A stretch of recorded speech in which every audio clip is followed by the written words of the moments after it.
Hello again, Tom Quinlan from the St. Joseph Educational Center with you to explore the final Sunday Gospel reading before we enter into the season of Lent.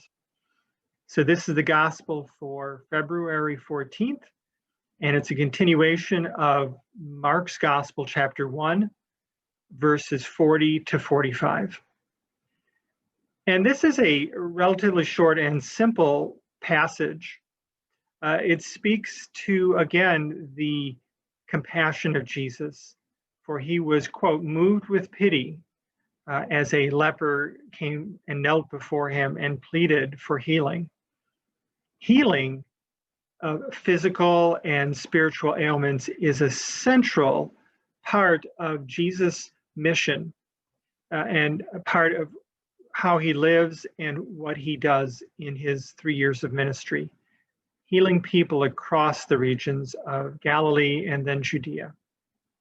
And so he heals this leper and then tells him in stern terms, do not tell anyone else about this, but go to the priest and show that you have been healed. He says this on a number of occasions when he heals somebody, that he doesn't really want it to go viral, to go public. I think he's trying to manage his revelation of his identity so that perhaps he's not overwhelmed or swamped too early. So for whatever reason, he does seem to want to keep his healing actions under wraps. However, this man does not do that. He goes and publicizes this everywhere. And so it says, it was impossible for Jesus to enter a town openly. He remained outside in deserted places, and people kept coming to him from everywhere. So despite the efforts of Jesus to keep things from getting too big too fast, anywhere he goes, he is being surrounded, and tremendous demands for healing are being placed upon him.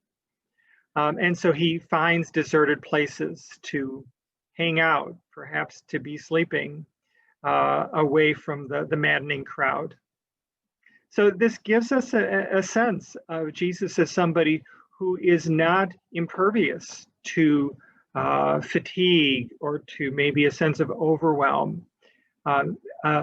He is God, he is human, and we see both his power and love in his divinity, but then also his human limitations and his recognition of what he needs to be healthy and balanced in his ministry.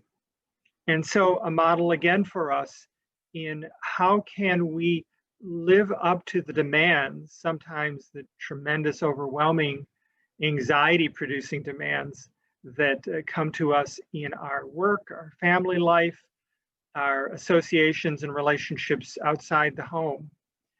How can we do all that we're supposed to do each day while keeping our spiritual, physical, mental bank account from being overdrawn, making sure that we're making deposits as we are asked to make constant withdrawals? This is a challenge for each one of us as we try to sustain for the long haul, meeting the responsibilities and challenges that we are called to live.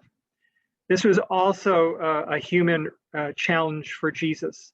And again, his response was to go off to deserted places and rest with his Father. And so too, we must find time not only for physical rest, but for spiritual nourishment and time that we slow ourselves and the pace of our life down. Blessings to you as we begin to turn to the season of repentance and healing that is Lent. Good to be with you.